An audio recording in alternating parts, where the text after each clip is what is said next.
Hey guys, so today we are going to talk about a hiring process and how unfair hiring people is. So let's get into it.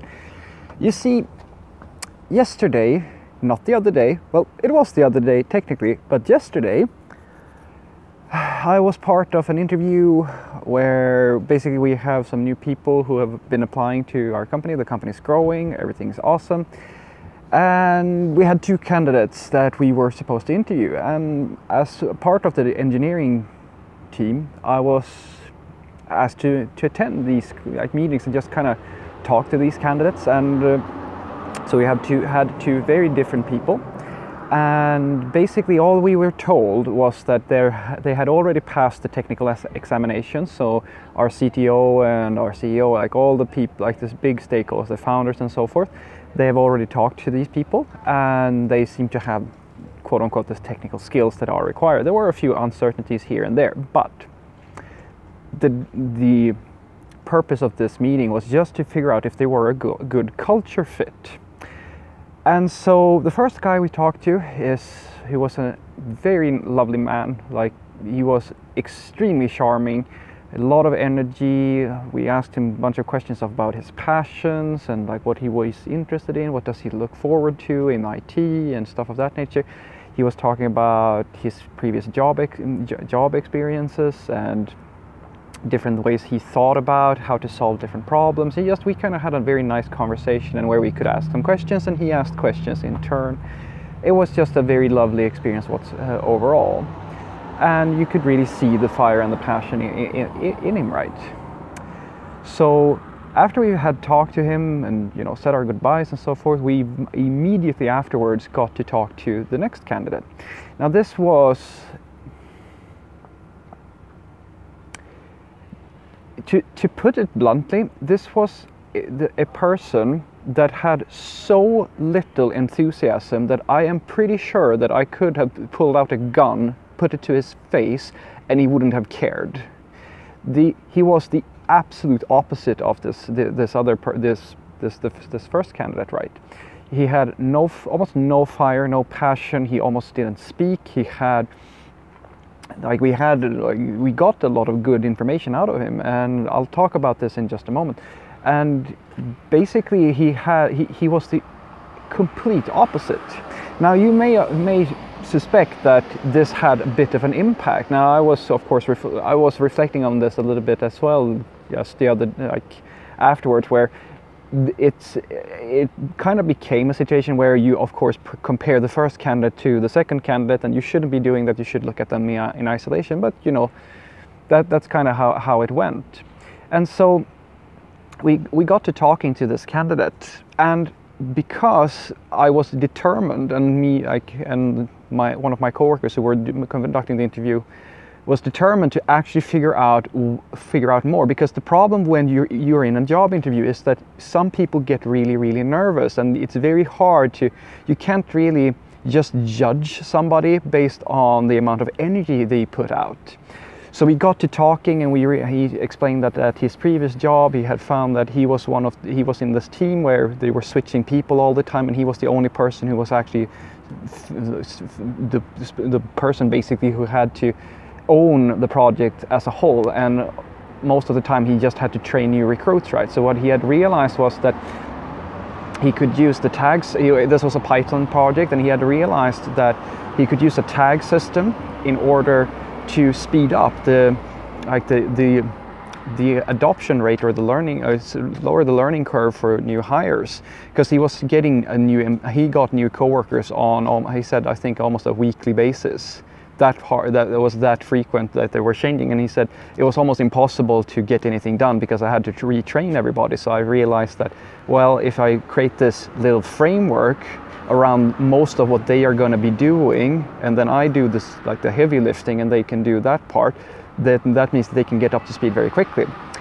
And when he said that, that's immediately, that's when it clicked immediately in my head, and because I was suspecting this, because I over the years I've learned to read between the lines. If somebody is low energy and like a little bit reserved and conservative and doesn't talk all that much, that does not mean that they're not clever, because that's the thing we need to remember here.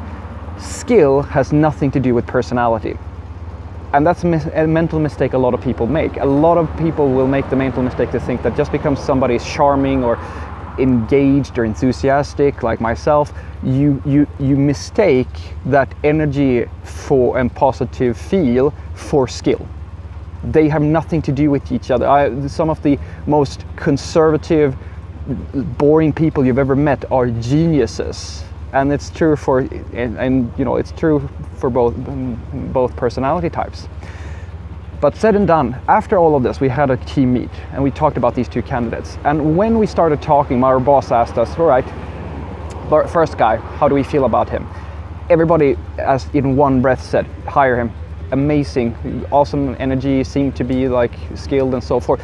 And this was even where we were a little bit unsure on his technical skill level. Like a lot of people, there had been some questions from our CTO whether or not how skilled he was, but it didn't matter at that point because he had already been convinced all of the co-workers and our managers that he was such a good culture fit that he should really be in this company.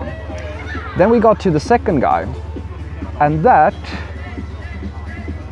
was basically on the line of things. They first asked us, right, should we hire him? And roughly 50-50. 50% of the people said no, and 50% said maybe. No one just said yes. Everybody said maybe, no, depending on their viewpoint. And we started talking about it. And then it came out that when he had been in a one-to-one meeting with our CTO and so forth, he had performed much better, and he had, you know, we were convinced by our manager that he was actually fairly social and so forth, and that the company itself was interested in having a bit of a diverse team. Because, and I think I thought this was great because our manager basically came in and said, well, we don't want to be the sort of company who only hires people who are like us, because then we kind of lose out on things. That's why we want female developers, and we want extroverts, we want introverts. Like, we want to mix it a little bit. You just have to you just have to have the same values, and that's a great idea. And honestly, guys, that's a great idea, I think. But you should also know that that's not a very common thing to say. It requires a great deal of that's not the case usually. I can tell you that this person could, this other guy who could have probably just lost this job based on, and most likely has lost this job in several other places because of this. So what I want you to take away from this is that job interviews are unfair. They are unfair because you are sitting, and it's not just unfair to the people who are there for the interview. It's unfair for the people who are going to conduct the interview. We were given 30 minutes to basically decide whether or not to give somebody a job. In 30 minutes, you're not going to get to know somebody in any meaningful way. So what you're going to do is that you're going to go with your gut feeling. That's exactly what happened in this. As I said, this scenario was we completely went with our gut feeling on this first person, because he had social graces, he had an energy, all of that stuff. The other person almost lost the job because he didn't, even though we could figure out, and I know that this person is good. Like the way that he explained his thinking, thanks to the fact that we dug a little bit deeper, we could figure out that he was good. But had we not done that, he would have lost the job immediately because he could not communicate in an effective way with the team. So that's why I want you to know this, guys. Job interviews are unfair, and if you want to stack the deck in your favor, you need to have the social graces to communicate effectively that you are somebody people want to work with. Your technical skills do absolutely matter, but at the time when you are in the interview, you have already proven, quote unquote, that you have the technical skills. Now it's a question about communication. Now it's a question about figuring out whether or not you are going to be a good fit for that company. I've been turned down for job opportunities where I've had the technical skills, but I haven't been a good social fit into the environment, and vice versa, where they wanted to hire me because I was a really good social fit for the environment, but I failed one of their tests.